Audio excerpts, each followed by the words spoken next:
Orang-orang pribumi dimanfaatkan, ayo ajakan ya atas nama jihad. Atas nama agama. Sopo ayo yang demo? Selama ini yang bikin gara-gara dari dulu siapa? Betul. Mereka adalah orang-orang oknum imigran pendatang yang ngungsi di Indonesia.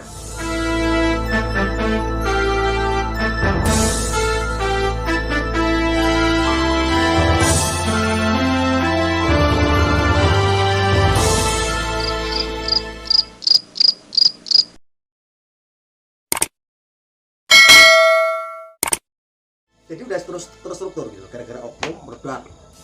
Dan ini sudah mulai ada ajakan-ajakan ini ya, ajakan yang mengatasnamakan sebuah lembaga perkumpulan ulama, mengajak umat bahwa ini dianggap sebuah pembenturan. Orang yang membela Kiai Imaduddin atas penemuan itu, Gus, itu dianggap pembenturan. Padahal kita itu hanya menuntut kebenaran, kita mencari kebenaran. Betul. Jadi udah terstruktur ini disebarkan di grup-grup ini. Surat, Ajakan-ajakan surat, berupa surat ini. Atas nama apa ya? Atas nama sebuah lembaga perkumpulan ulama atau apa? Ulama abal-abal. Ulama labal-labal untuk tenanan. Artinya, lah ini momentum gitu loh. Oke. Ini momentum ketika mereka mampu merekrut budak-budak. Ya, ini kebangkitan pribumi itu. Kebangkitan pribumi. Ini momentum gitu. Makanya kayak kemarin Kiai Imaduddin dilaporin polisi kayak begitu. Lah ya malah saya itu seneng. Aja Kiai Imaduddin itu kan ditekel polisi kok kan penjara. Karena dia udah fitnah kan begitu. Nah, yang jadi masalah ketika yang disampaikan Kiai Imaduddin itu benar. Wah, jadi apa Yai? Ketika itu benar, berarti selama ini kita konsumsi berita hoax, pembodohan publik yang dikonsumsi selama hampir 1 abad. Lah mudah. Ini kebangkitan tasawuf, hati-hati. Dan apa? Yeah. Sudah dicangkok-cangkokkan gitu. Kemarin misalnya contohnya Wali Songo dianggap Asmat Khan, padahal Asmat Khan itu ternyata di India itu marga tertentu, tidak ada marga Asmat Khan bahkan. Termasuk misalnya wali-wali di Nusantara ini sudah mau diba'alawikan gitu, sebagian sudah gitu. Dan ya ini kan berakar dari Snogorgornya kan. Snogorgornya itu semua wali di seluruh dunia waktu itu aja tertipu sama Snogorgornya. Jadi biasa aja, maka kita melindungi semua apa itu ulama kita, wali-wali kita yang kemarin itu mungkin mendapat masukan yang keliru, yang hoax. Mari kita bersama-sama meluruskan. Tuh. Misalnya begini, misalnya salah satu contoh misalnya yang menjadi concern saya misalnya Maulana Skumpul gitu, sebagai contoh dia. Maulana Skumpul kan pernah menyatakan beliau ala Idrus. Beliau menyampaikan bahwa itu dia dengar dari orang yang tidak pernah berbohong. Tidak pernah berbohong itu bukan berarti tidak keliru kan? Beliau tidak menjamin benar kelirunya. Yang kedua itu mention itu kan sebenarnya ketika sekelompok imigran pada waktu itu di Kalimantan udah mulai berulah. Nah ini saya sudah dapat data nasabnya apa itu nasabnya Dato' Kalampean menurut nakoba di Asia Tenggara. Jadi kalau ini berdasarkan penelitian, nanti ada vlog tersendiri. Ini contoh bagaimana kita itu mikul dhuwur mendem jeruk dalam bahasa Jawa.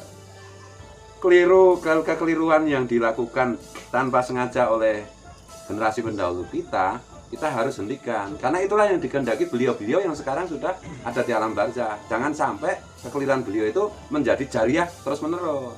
Kalau jadi pecinta, jadi murid yang cerdas, kita bela, kita bersihkan dari apa itu yang kita cintai itu dari kekeliruan itu. Itulah secara spiritual pesan yang saya terima. Ya.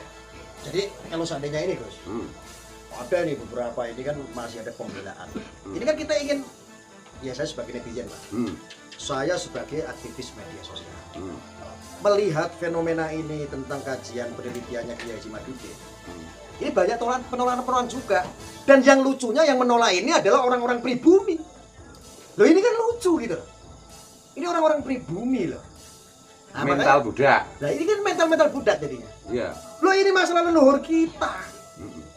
Kita ini semua beranak pinak orang Nusantara ini mayoritas adalah keturunan dari Wali Songo.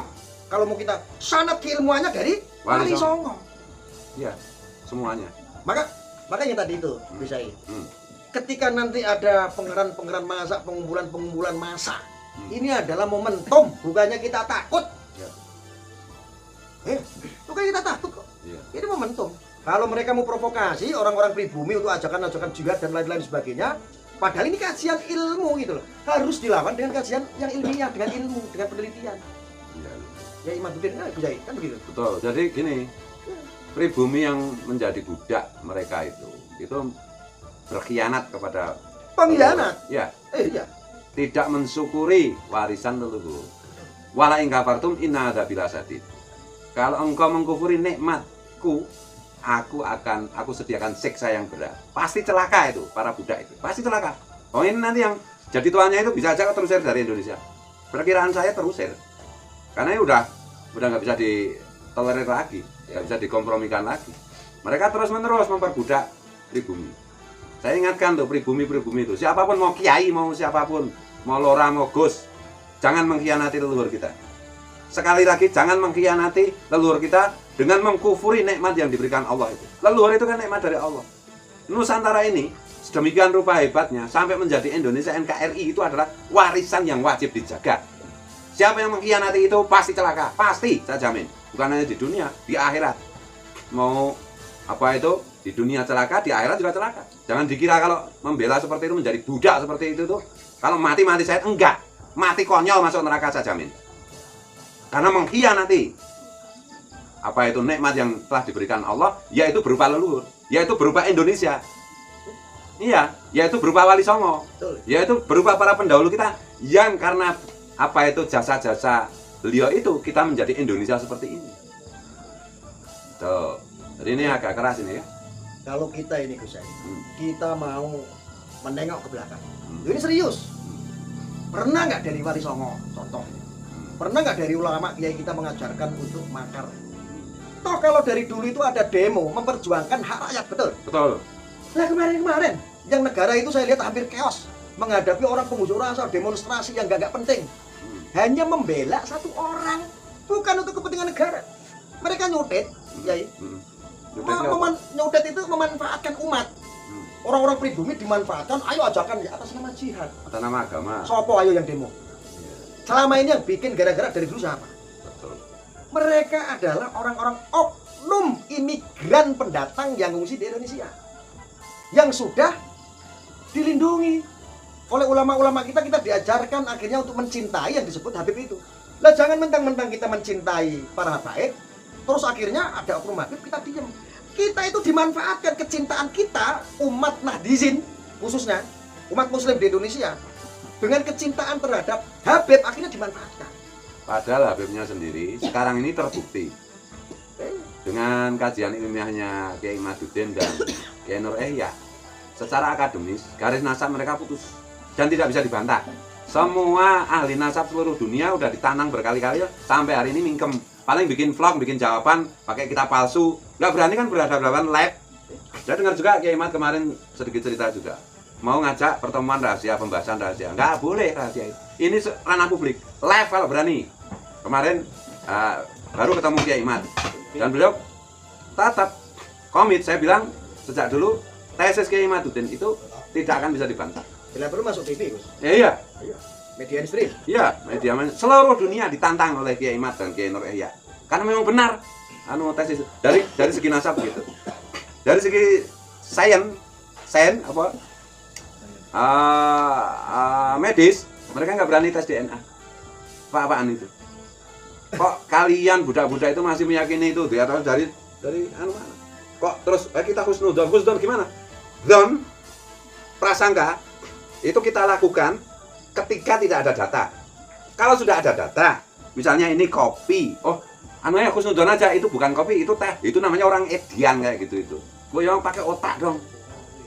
Makanya saya nggak mau tabayun apa, nggak ada otak kok tabayun. Ini jelas ceto welo terang benderang bahwa kajian ilmu nasab mengatakan itu sanad apa istilahnya nasabnya terputus. Pakai ilmu pasti kedokteran DNA nggak berani. Karena kalau tes DNA ya nanti pasti tidak terbukti juga. Ini besok sore kebetulan aku membahas itu soal DNA itu. Loh, mengapa mereka itu tidak berani tes DNA? Padahal menurut saya kalau saya anggota dari mereka saya tes saja. Mungkin saya tetap terbukti Duriat Rasul. Karena mungkin kakekku atau nenekku itu menikahi duriatnya Wali Songo. Kalau Wali Songo kan jelas, garis nasabnya jelas, narkoba resmi internasional, bukan narkoba misalnya narkoba negara ini, tapi narkoba abal-abal. Narkoba internasional sudah mengisbat bahwa Wali Songo itu Duriatul Rasul. Tes DNA dari beberapa duriat Wali Songo terbukti positif sampai Rasulullah. Tinggal sana. Iya, tinggal Wani apa ora? Iya. Wani apa ora? Ya, Tinggal sana. iya. Yang oknum itu loh, yang oknum. Tapi kalau mereka mau mobilisasi massa, oke, pribumi juga siap. Baik, pribumi semua bersiaplah kalian. Bersiaplah membela kehormatan jati diri bangsa kita. Jangan jadi pengkhianat bangsamu sendiri. Ya. Jangan jadi pengkhianat. Iki ngomong koyo ngene iki sumpah lillahi ta'ala karena Allah. Nah, resikonya di fitnah adu domba, di fitnah apa-apa lagi. Berarti apa? Joran sing bayar. Ayo. Coba sekarang kita generasi anak bangsa tinggal meneruskan. Untuk itu tadi, jati diri bangsa kita saat ini sudah waktunya. Kebangkitan pribumi sudah waktunya. Ketika marwah ulama kiai kita dihinakan terus. Dari dulu itu kiai-kiai pada diem kok. Iya. Tapi ini ada batasnya loh. Ada batas. Saya dan Gus Arya itu mungkin ada saatnya kami berhenti bicara, kami akan bertindak. Gitu loh. Kita masih bicara, masih mengingatkan, wahai pribumi yang jadi budak, wahai pribumi yang mengkhianati leluhur, kembalilah kepada jati diri bangsamu. Jangan ikut-ikutan merusak negara ini. Dengan dari apapun, dengan dari apapun, termasuk agama. Ya, kalau kau merasa harus membela Duriatul Rasul, belalah duriatnya Wali Songo. Jelas terbukti bahwa duriat Wali Songo tersambung sampai Rasulullah. Pasti itu. Tidak ada keraguan sedikit pun. Secara ilmiah, ilmu nasab maupun ilmu DNA. Gitu loh, jangan bela yang nggak jelas, yang nggak berani diperjelas. Diperjelas nggak berani, so DNA nggak mau. Gimana itu? Kajian nasab juga selintutan kayak gitu, nanggapi ini, nanggapi Kiai Mat sendiri, bikin vlog sendiri. Apa itu? Untuk membodohi orang-orang yang tidak paham mengenai apa itu ilmu nasab. Kalau berani, ayo. Kapanpun Kiai Mat kemarin bilang, kapanpun Pak Kiai ada pihak yang ngajak debat saya secara live, Pak Kiai tinggal hubungi saya, WA saya, telepon saya. Seketika saya siap. Kapanpun. Sampai hari ini nggak ada yang berani. Dan memang saya sarankan jangan berani, pasti kamu kalah. Gitu. Gimana pribumi, siap nggak? Siap. Siap ya? Siap.